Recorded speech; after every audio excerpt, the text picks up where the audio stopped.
Good afternoon. Over the past few decades, technology has vastly reshaped the workplace. It wasn't so long ago that 100% of mail was delivered by the post office. If everybody remembers the post office. You're going to go through different eras here. So, meetings meant getting up and going somewhere to talk face-to-face with somebody, and records were all made out of dead trees and kept in manila folders. Probably some people are too young to remember some of these things, but believe me, they were.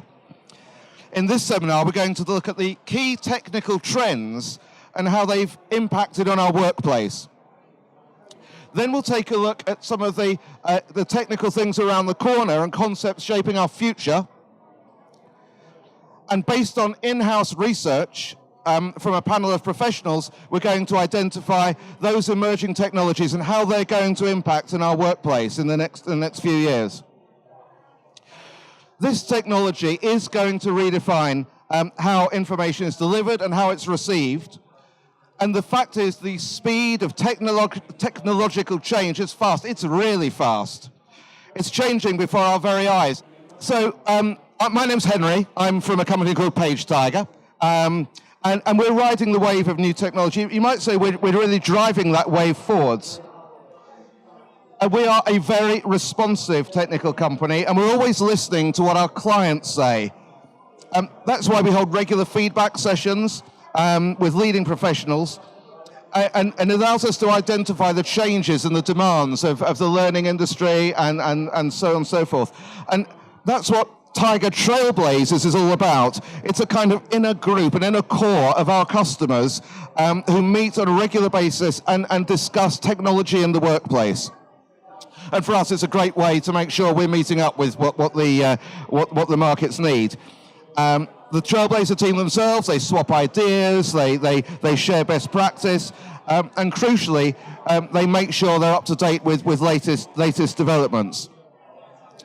The last Trailblazer session was held just a couple of weeks ago, and we have some key questions. How will the workplace change in the next decade?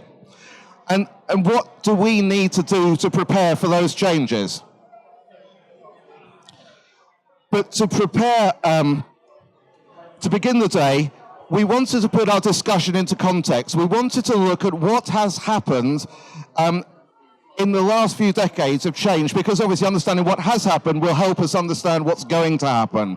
So I'm going to go through this fairly quickly, and we'll see where people kind of, I remember that, and so on. Using technology to deliver education dates back to 1760. I would have brought all these different things here because in our little PageTiger museum we've got sort of the original magic lanterns and so on, but magic lanterns were a way of projecting. And they used glass with etchings on the glass. And then film strip came across, but it was all about instructional media. In fact, the first overhead projector, anybody remember overhead projectors? In kind of the 40s were a consequence of the US police departments and so on, using it for facial recognition. The OHP, the overhead projector, stuck around for some 50 years. And if you think what's happened in the last 50 years, the overhead projector really led the way. After the war, things changed. It was actually the birth of computers. Instead of the magic lantern, and also overhead projectors were initially called the vertical lantern, so magic lanterns, vertical lanterns were replaced in the next 20 years by nice handy little computers like that. The first commercial computer, the UNIVAC, was commissioned by the United States Census Bureau, and the Universal Automatic Computer, of which that is one, it weighed 7.5 tons. It took up 35 square meters of floor space, and the central complex, just that central bit alone, was 4.3 meters by 2.4 meters by 2.6 meters. Its main memory consisted of 1,000 words of 12 characters. And initially, they planned to sell it for $159,000. The price very quickly escalated to $1.5 million. So they didn't quite get the pricing right either. Meanwhile, International Business Machines, IBM, were working on printed circuit boards and how that would change the face of computing. So, the first computer, the first personal computer, was launched in 1971. It's called the Kenbach 1, and but only 50 were ever made. And if you were around, anybody remember that? Not one or two faces. That was, oops.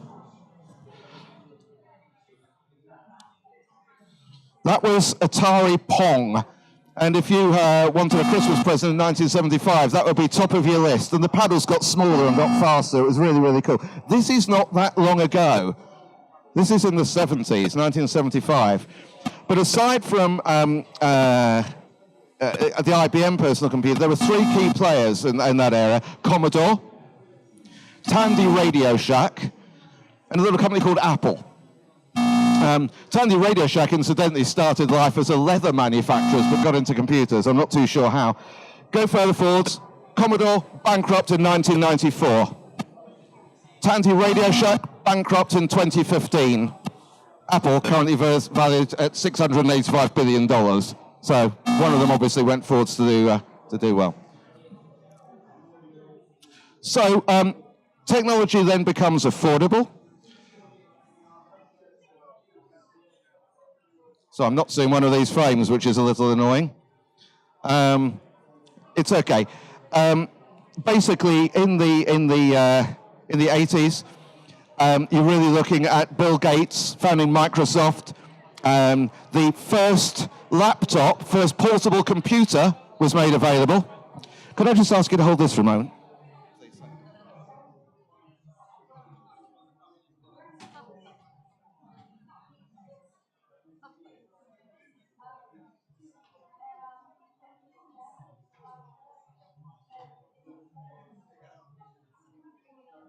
There you go, that's the first ever portable, I use the term sort of loosely, computer. The Osborne one, it was cost the equivalent of $5,000. It wasn't cheap, but if you had an extra $4,000, you'd show off your Motorola Dynatec. This is really cool. The Motorola Dynatec, basically it took 10 hours to charge, gave you 30 minutes talk time, and provided you didn't have more than 30 friends, you could store all their numbers in it. So if you had those two, you'd be $10,000 worse off, but you'd be really cool. But then a gentleman called Alan Sugar came out of the woodwork and made everything affordable at £399 plus value-added tax. That was a new thing as well. In fact, I didn't realize this, but his company, Amstrad, was based on the name Alan Michael Sugar Trading. Sounds a bit naff now, really, but you know. Amstrad sold over 8 million PCW word processors. So, you know, we're kind of still only in the 80s. This is not that long ago. And bearing in mind it took us 200 years to get from the magic lantern to the overhead projector, things are really kind of hotting up, really. Oh, there he is. There's Alan Sugar. He's a little younger there. So what happens in the next decade? I'm sure Bill Gates is really proud of that picture with like the token mouse on his shoulder as well. The first, so Bill Gates and Microsoft launched Office in 1990. Apple were developing their iPads back in 1990. In fact, the first one, the message pad, actually recognized your handwriting. And a chap called Tim Berners-Lee was on the scene. He was actually, grew up 4 miles from here, just near where our office is actually. Tim Berners-Lee, the founder of the World Wide Web. And then it's kind of hold on to your shirt tails, because then it all started to happen. So during the 90s, World Wide Web, early entrants, a company called Echo Bay created a product called Auction Web. They changed it to eBay, but it was Auction Web initially. Another group of Stanford University students came up with Backrub. Backrub, what a name that was. And many, many other innovators triggered the what became known as the dot-com bubble. Oh, by the way, the Stanford team changed Backrub. It became Google, which is probably a bit more cool name. So that's where we've come from. 200 years, not a lot happened. 4 decades, and it kind of all happened until smartphones came along. So from our Motorola Dynatech, we're looking at the Ericsson, the first smartphone. The RIM 850 becomes BlackBerry. Skype, FaceMash, and then Nokia, who really controlled the mobile phone market until Steve Jobs there launches the Apple iPhone. So, where are we now? We're in a digital world. And what's really happened in this decade, there's some key things. First of all, accessing data has become easier. Cloud storage means that your files don't need to sit on your Osborne One. They're accessible anytime, anywhere. There's unlimited space. 4G connection speeds and Wi-Fi make it pretty fast. However, by the end of this decade, 5G connection will be available, which means that if you're in an area with a lot of traffic, it's going to be catered for because everybody's going to be grouped together and accessing through the same connection. And Wi-Fi is being replaced or superseded by Li-Fi. Now, this is really weird because it actually uses your light bulbs to pass data, and it will be 100 times quicker than Wi-Fi. I have no idea how it works, but it sounds pretty good. Second, our audiences now have a multitude of devices. They become fashion items. I haven't got one, but there's iWatches, iPhones. You'll notice they're all orange as well, but that's just a bit of marketing for us. So iWatches, iPhones, iPads, multitude of devices. You need a kind of rucksack to have all the chargers for all these different things because they all have different sockets. But the laptop is still the essential business tool, though. But third is really important. It's how we control access to this information. Tablets, my son's 8-year-old iPad, fingerprint technology, that's pretty new. So fingerprint recognition. And let's face it, with the launch of Amazon's Echo and Google Home, voice recognition can only be a step away. And you've got to ask, how long will we be using a mouse and a keyboard, or will we just be talking to our computer? But that brings another issue. If everything's going to be more accessible, how do we make it secure? I don't know how. I haven't got the answer, but it's a big question. So from, again, 200 years through your magic lanterns, your vertical lanterns, then some very quick changes. Tim Berners-Lee, the internet, very quickly in, 3 decades, going from the Osborne One through to these sort of tiny things and voice control. So, what happened in our Trailblazer group? Well, first of all, we wanted to look at how we thought the workplace would be changing in the next decade. And one of the key areas of change is the workplace itself. The world's getting busier.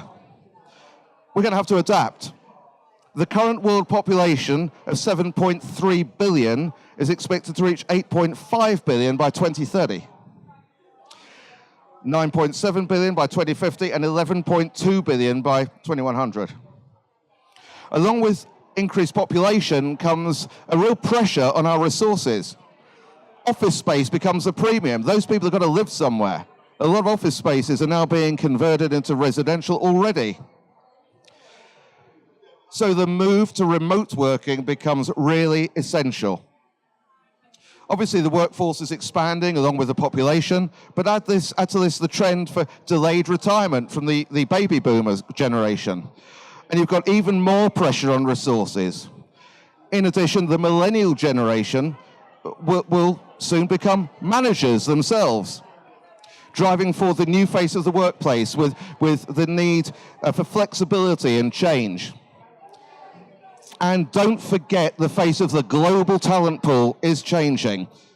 By 2020, China and India will have the largest proportion of graduates. In fact, China and India are expected to supply more than 60% of the G20 workforce with a qualification in science, technology, engineering, and mathematics by 2030. We're going to find that soon our colleagues won't be from the same city. They won't even be based in the same country. If we're working remotely, the concept of an international colleague network is coming our way. So with this globalization, the workforce comes, with it comes the thorny issue of global compliance. With staff dispersed across all these countries. Who's going to be in charge of crossing the T's and dotting the I's? Somehow we need to find a way of controlling the essential elements without limiting their access. Big challenges ahead. All these factors push us towards the need for remote working. In fact, the economic case for a physical office in place of a virtual office is looking less and less viable. Of course, there will always be social factors which pull us together into one working space. However, the future is looking more and more remote.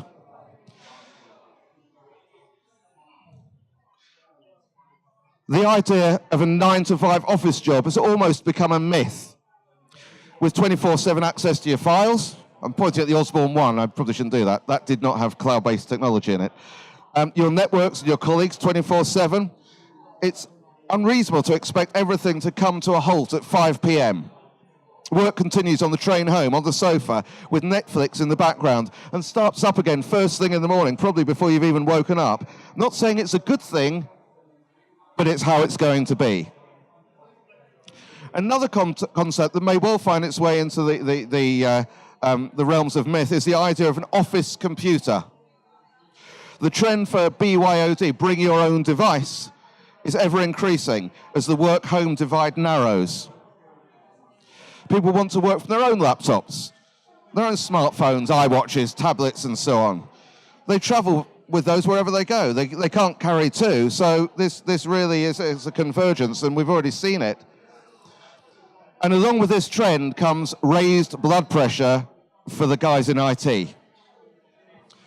The need for security, as we've seen in recent weeks, is becoming greater and greater. So now we've got yet another little challenge to face. Once you add in the issue of everyone accessing the company network via their own device, it is a recipe for a heart attack for an IT director. Somehow you need to implement open access for all employees and zero access for anyone else. That's not an easy task. And then there's the wonderful world of voice control. What was once only seen in sci-fi movies is now reality. Voice recognition technology has developed to the point where you can ask pretty much anything in any accent, any age, and it opens the way to communicate with technology itself. And the new face of the workplace is driven by the needs of the millennial generation. So the second task for our Trailblazers was to look at how we need to change how we deliver our communications to these millennials. Learning on the go. We need untethered learning on the go. Not learning at your desk. No longer a need to bind learners to the office. Bringing learning online breaks down the barriers of space and time. You can learn at home, on the train, between meetings, with your feet up and a coffee in your hand. This harnesses and builds on the millennials' desire for continuous learning. They can develop their skills how and when they choose. And with an increasing trend towards a mobile workforce, learning on the go is relevant for everyone, not just the younger generations. Part of this is the requirement for learning on demand. Millennials want answers, and they want them now. They don't want to wait for a scheduled learning workshop that's happening 3 weeks on Tuesday. It's empowering learners to take charge of their own development. And millennials always get this for their tiny attention span. It's obviously not as dramatic as the newspapers might make out, but they are able to communicate for more than a minute. But they've been brought up in a world where their attention span is constantly pulled in 10 different ways at any one time with this sort of bombardment of information. So we need to replace the traditional 1 hour learning. We need everything to take less than 20 minutes to complete. We want information delivered quickly and effectively with instant feedback. We need to give a sense of accomplishment. And with each module completed, there needs to be a lot of rewards and badges and so on. It's an important element. It's an important element for a generation that thrives for recognition and success. And also, this is a generation that needs hands-on to be hands-on with their learning experience. Digital and visual interaction isn't just nice to have, it's absolutely critical. Keep video content really short. Attention levels just disappear off the edge on long videos. And constantly have people clicking, thinking, listening, watching, assessing, lots of interaction. Absolutely essential for communicating with millennials, who will be the managers pretty soon. And gamification has been around a while, but it continues to be important. It's got to be fun. It doesn't have to be obvious, like, no, we're doing gamification. It can be, it's not like we're trying to create Minecraft or Tomb Raider or something like that. Gamification needs to be there, but woven into the whole experience and made part of it, carrying the learner through the whole experience.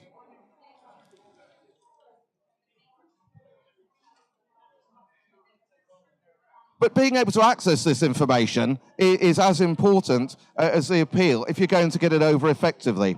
Many technologies fall over in practice. They're either too hard to access. If you're constantly having to change your password and do this and that, it's going to put you off. That's barriers. People don't want that. Or you have to jump through a whole raft of security rules just to be able to do your 20-minute learning session. People are going to be put off. This generation needs to be able to have instant access, not barriers. But on the flip side, there is the need for increased security. In a time of cyber attacks and hackers that seem to be all around us, systems need to be robust enough to withstand these attacks, but also let their users in. And another issue commonly faced is old technology. So much now we see that people think of everybody as the most cutting-edge consumer. If you've got somebody in the other side of the world, you don't know what they're on. You need to make sure that whatever you do will work on anything for everybody all the time. It really is essential. Global access has to be done. Plus, global means time zones. Time zones means you need to time the delivery of your content. It's so much to think about, actually. It's not going to be easy the next decade. And then we come to the content itself. Once we've overcome all those other things, visually engaging. The workplace actually hasn't changed that much. Audiences are still looking for visually appealing information. They're looking for less words, more pictures, and that's very important for an international audience as well. They want videos, nothing dry, things moving, things to excite them, and multi-language systems. They're not just a nice to have, they're essential if you're going to communicate with an international workforce. So it needs to be visual, it needs to be multi-language. So then we asked our Tiger Trailblazers, what can we change in the next 12 months? What can each of us change? What are the key things to do in the next 12 months? A decade seems a long way away. What can we do right now? Well, content was at the top of the list. Making content relevant is critical. We are bombarded with information. When we look at a communication, we need to know it is relevant. And make the audience feel it has been curated for them. We can use analytics from similar projects to see what was well received and what wasn't well received. And we can use that to drive future projects. Also making it more engaging. So our audience has a good experience. Flat documents are seen as dull and boring, while interactive publications bring content alive. Putting production, this is a risky one, but putting production in the hands of our employees is an excellent way to increase effectiveness. Let's face it, who's better to write a newsletter for millennials than a millennial? And the rise of technology has led to information overload. So each project needs to have a clear objective or clear objectives, and both content and interactivity should be blended to achieve those objectives and goals, using reporting to assess the results. Understanding our audience is key. These are all things that our Trailblazers are going to be implementing this year, in this 12 months. Our audience, where do they view content? When do they view content? How do they view content? And again, our reporting can give us that information so we can see the peak times and by geography as well. And with a narrowing line between work and home, with that divide getting ever smaller, employees working remotely and empowered to create our communications, we need to protect our brand reputation, because it sounds like it could all go totally wrong with people in Peru, millennials in Peru, in charge of our brand. So that is key as well. We need to give flexibility, but we need to have control. Material needs to be policed and content approved. So that was the findings of our Trailblazer group. I haven't talked about what PageTiger do, but I do have to say we probably provide a solution for all those things. But if you'd like to come over and see us, then we're right there, actually. But basically, very, very shortly as I wrap up, PageTiger is an online system for creating interactive publications.